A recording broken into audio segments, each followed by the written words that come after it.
ಆ ಬ್ಯಾನರ್ಗಳನ್ನ ಬೇಡಪ್ಪ ತೆಗೀರಿ ಅಂತೇಳಿ ಅಲ್ಲಿ ಒಬ್ಬರು ಇನ್ಸ್ಪೆಕ್ಟ್ರಿಗೆ ಕರೆ ಮಾಡಿ ಕೇಸಿಂದ ಮಾಹಿತಿ ಕೊಡ್ತಾರೆ ಸಾಹೇಬರು. ಕೊಟ್ಟಂಥ ಸಂದರ್ಭದಾಗ ಅವರು ತೆರವುಗೊಳಿಸಂಗಿಲ್ಲ.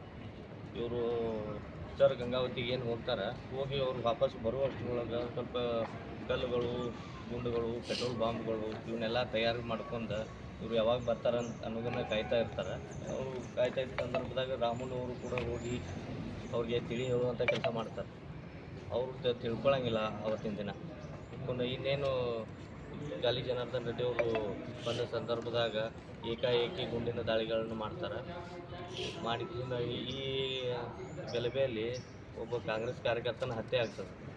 ಆ ಹತ್ಯೆಯನ್ನು ಶಾಸಕರ ಮೇಲೆ ಹಾಕ್ಬೇಕಂತೇಳಿ ತುಂಬ ಪಿತೂರುಗಳು ನಡೆದವ್ರು. ಆಮೇಲೆ ಪೋಸ್ಟ್ ಮಾರ್ಟಮ್ ಕಳಿಸಿದಾಗೂ ಎರಡೆರಡು ಸಾರಿ ಪೋಸ್ಟ್ ಮಾರ್ಟಮ್ ಮಾಡಿದ್ದಾರೆ.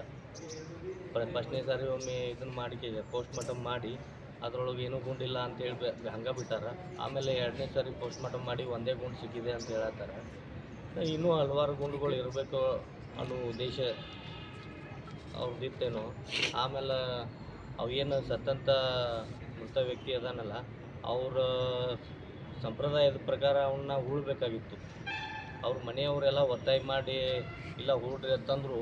ಅವ್ರಿಗೆ ಧಮಕಿ ಹಾಕೋದ್ರ ಮೂಲಕ ಇಲ್ಲ ಸುಟ್ಟ ಬಿಡೋನು ಅಂತ ಹೇಳಿ ಕೇಸಿಂದ ಒತ್ತಾಯದ ಮೇಲೆ ಅದನ್ನು ಸುಟ್ಟಾರೆ. ಇನ್ನೇನು ಮರು ಪರೀಕ್ಷೆ ಮಾಡ್ತಾರೆ, ಮತ್ತು ಹೊಳ್ಳಿ ಎಬ್ಬಿಸ್ತಾರೆ ಅನ್ನೋ ಉದ್ದೇಶ ಅವ್ರದ್ದೈತಿ.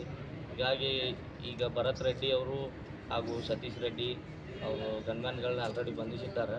ಇನ್ನು ಕೂಡಲೇ ಶಾಸಕರು, ಬಳ್ಳಾರಿ ಶಾಸಕರಾದಂಥ ಭರತ್ ರೆಡ್ಡಿ ಅವ್ರನ್ನ ಬಂಧಿಸ್ಬೇಕಂತ ನಾವು ಒತ್ತಾಯಿಸಿ 1ನೇ ತಾರೀಕಿನ ದಿನ ನಡೆದಿರ್ತಕ್ಕಂಥ ಒಂದು ಘಟನೆ ಏನಪ್ಪ ಅಂತಂದರೆ ಇಡೀ ರಾಜ್ಯ ತಲೆ ತಗ್ಗಿಸುವಂಥ ಒಂದು ಕೆಲಸವಾಗಿದೆ. ಇವತ್ತು ಜನರಿಂದ ಆಯ್ಕೆಗೊಂಡಿರ್ತಕ್ಕಂಥ ಶಾಸಕರು ಎಲ್ಲರನ್ನ ವಿಶ್ವಾಸಕ್ಕೆ ಕರೆದುಕೊಂಡು ಹೋಗಿ ಆದಿಕವಿ ಮಹರ್ಷಿ ವಾಲ್ಮೀಕಿಯವರ ಪುತ್ಥಳಿಯನ್ನು ನಿರ್ಮಾಣ ಮಾಡಬೇಕಾಗಿತ್ತು. ಅಲ್ಲಿ ಏನು ಮಾಡಾಕತ್ತಿದ್ದಾರಪ್ಪ ಅಂತಂದ್ರೆ ಕೇವಲ ಆ ಒಂದು ಮೂರ್ತಿ ಅನಾವರಣ ಕಾರ್ಯಕ್ರಮ ಕಾಂಗ್ರೆಸ್ ಪಕ್ಷವನ್ನಾಗಿ ಏನಪ್ಪ ಅಂತಂದ್ರೆ ಅದನ್ನು ಮಾರ್ಪಡಿಸಿಕೊಂಡು ಈಗಾಗಲೇ ವಿನಾಕಾರಣ ಗೊಂದಲ ಸೃಷ್ಟಿಸುವ ಸಲುವಾಗಿ ಮತ್ತು ಏನು ಬಿ ನಾಗೇಂದ್ರ ಅವರು 187 ಕೋಟಿ ರೂಪಾಯಿಗಳನ್ನು ವಾಲ್ಮೀಕಿ ನಿಗಮದಲ್ಲಿ ಏನು ತಿಂದು ಹೇಗಿದ್ದಾರೆ ಅವರಾಗಿರ್ಬೋದು, ತುಕಾರಾಮ್ ಅವರಾಗಿರ್ಬೋದು, ಇವರೆಲ್ಲರೂ ತಾವು ಮಾಡಿರ್ತಕ್ಕಂಥ ಕಂಪ್ಲಿ ಗಣೇಶ್ ಅವರಾಗಿರ್ಬೋದು, ತಾವು ಮಾಡಿರ್ತಕ್ಕಂಥ ಕೆಲಸಗಳನ್ನು ಮರಿಮಾಚಲಿಕ್ಕೋಸ್ಕರ ಏನಪ್ಪ ಅಂತಂದ್ರೆ ವಾಲ್ಮೀಕಿಯವರ ಪುತ್ಥಳಿಯನ್ನು ಅನಾವರಣಗೊಳಿಸಿ ಇವರೆಲ್ಲ ತಿಂದಿರ್ತಕ್ಕಂಥ ದುಡ್ಡನ್ನು ಮುಚ್ಚಾಕುವ ಒಂದು ಹುತ್ತಂತ್ರ ಏನಪ್ಪ ಅಂತಂದ್ರೆ ಇದನ್ನು ಈ ಕೆಲಸ ಮಾಡಲಿಕ್ಕೆ ಅವ್ರು ಮುಂದಾಗಿದ್ದರು. ಅದೇನೇ ಇರಲಿ, ಬ್ಯಾನರ್ ಗಲಾಟೆ ವಿಷಯವಾಗಿ ಏನಪ್ಪ ಅಂತಂದ್ರೆ ಸನ್ಮಾನ್ಯ ಶ್ರೀಯುತ ಗಂಗಾವತಿ ಶಾಸಕರ ಮನೆ ಮುಂದೆ ಬಳ್ಳಾರಿಯ ನಿವಾಸದಲ್ಲಿ ಏನಪ್ಪ ಅಂತಂದ್ರೆ ಬ್ಯಾನರ್ ಕಟ್ಟುವ ವಿಚಾರವಾಗಿ ಏನು ಗೊಂದಲ ಸೃಷ್ಟಿಯಾಯಿತು. ಅದನ್ನು ಭಾಳ ಸಂಕ್ಷಿಪ್ತವಾಗಿ ಏನಪ್ಪ ಅಂತಂದ್ರೆ ಅದನ್ನು ಬಗೆಹರಿಸ್ಬೋದಾಗಿತ್ತು. ಆ ಒಂದು ಸಣ್ಣ ವಿಷಯವನ್ನು ಇಡೀ ರಾಜ್ಯಾದ್ಯಂತ ಏನಪ್ಪ ಅಂತಂದ್ರೆ ಬಿಂಬಿಸತಕ್ಕಂಥ ಕೆಲಸದಲ್ಲಿ ಪೊಲೀಸರು ಏನಪ್ಪ ಅಂತಂತಂದ್ರೆ ಅಲ್ಲಿ ಅಸಹಾಯಕರಾಗಿದ್ದಾರೆ. ಪೊಲೀಸರು ಅದನ್ನು ತಡೆಗಟ್ಟಿಕೊಂಡು ಪಕ್ಷಪಾತವಾಗಿ ಏನಪ್ಪ ಅಂದ್ರೆ ತನಿಖೆ ಮಾಡಿ ತಪ್ಪಿತಸ್ಥರಿಗೆ ಶಿಕ್ಷೆಯನ್ನು ಅವ್ರು ನೀಡ್ಬೋದಾಗಿತ್ತು. ಇಷ್ಟು ದಿನ ಇದನ್ನು 6-7 ದಿನಗಳ ಕಾಲ ಮುಂದುವರ್ಸ್ಕೊಂಬರುವಂಥ ಅವಶ್ಯಕತೆ ಇದ್ದಿದ್ದಿಲ್ಲ. ಆದ್ದರಿಂದ ಈಗೇನು ಸತೀಶ್ ರೆಡ್ಡಿ ಮತ್ತು ಅವರ ಆಪ್ತ ಸಹಾಯಕರಾಗಿರ್ತಕ್ಕಂಥ ಗನ್ಮ್ಯಾನ್ರು ಏನು ಬಂಧಿಸಿದ್ದಾರೆ, ಕೂಡಲೇ ರಾಜ್ಯ ಸರ್ಕಾರ ತಮ್ಮ ಪಕ್ಷದ ಶಾಸಕರನ್ನು ಏನಪ್ಪ ಅಂತಂದ್ರೆ ರಕ್ಷಿಸುವುದನ್ನು ಬಿಟ್ಟು ನ್ಯಾಯಕ್ಕೆ ಏನಪ್ಪ ಅಂತಂದ್ರೆ ಬೆಲೆಯನ್ನು ತಂದು ಕೊಡಬೇಕು.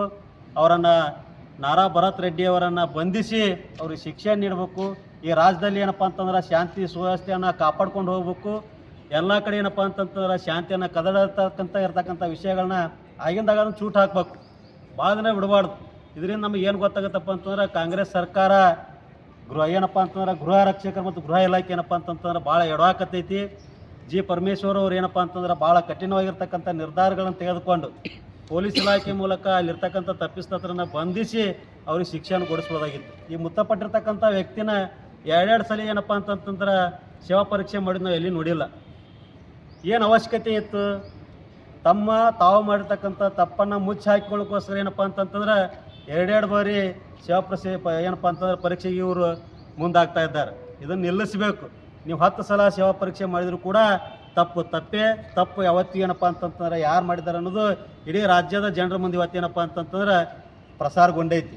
ಆದ್ದರಿಂದ ಈ ಕೂಡಲೇ ಏನಪ್ಪ ಅಂತಂತಂದ್ರೆ ರಾಜ್ಯ ಸರ್ಕಾರ ನಾರಾ ಭರತ್ ರೆಡ್ಡಿ ಅವರನ್ನು ಬಂಧಿಸಿ ಏನು ಆ ಕೊಲೆಗೊಳಪಟ್ಟಿರ್ತಕ್ಕಂಥ ವ್ಯಕ್ತಿಯ ಕುಟುಂಬದವರಿಗೆ ಏನಪ್ಪ ಅಂತಂತಾರೆ ನ್ಯಾಯವನ್ನು ದೊರಕಿಸ್ಕೊಡ್ಬೇಕಂತೇಳಿ ಇವತ್ತು ನಾವಿಲ್ಲಿ ಆಗ್ರಹ ಮಾಡ್ತಾ ಇದ್ದೀವಿ. ಎಲುಬು ಕೀಲುಗಳ ನೋವಿನಿಂದ ಬಳಲ್ತಿದ್ದೀರಾ? ಯಾವುದಾದರೂ ಕಾಯಿಲೆಗೆ ಆಪರೇಷನ್ ಮಾಡಿಸಲು ಪರದಾಡ್ತಿದ್ದೀರಾ? ಡೋಂಟ್ ವರಿ, ಲೋಕಾಪುರದ ಸಾಯಿ ಮಲ್ಟಿ ಸ್ಪೆಷಾಲಿಟಿ ಆಸ್ಪತ್ರೆಗೆ ಬನ್ನಿ. ಎಲುಬು ಕೀಲು ಇನ್ಫೆಕ್ಷನ್, ಮೊಣಕಾಲು ನೋವು, ಕತ್ತು ನೋವು, ಬೆನ್ನು ನೋವು, ನರನೋವು, ಓಝೋನ್ ಥೆರಪಿ, ಫಿಸಿಯೋಥೆರಪಿ, ಎಲುಬು ಮುರಿತ ಶಸ್ತ್ರಚಿಕಿತ್ಸೆ ಮೂಲಕ ರೋಗಿಗಳ ಪಾಲಿಗೆ ವರದಾನವಾಗಿದೆ.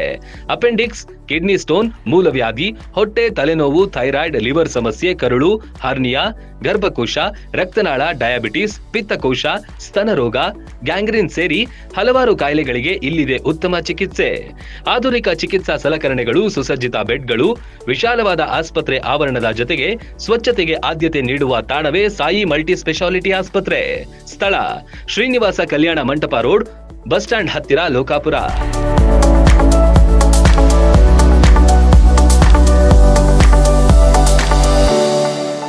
ರನ್ ಟಿವಿ ನ್ಯೂಸ್ ವಿಡಿಯೋಸ್ ನೋಡಲು ಸಬ್ಸ್ಕ್ರೈಬ್ ಮಾಡಿ, ಬೆಲ್ ಐಕಾನ್ ಪ್ರೆಸ್ ಮಾಡಿ.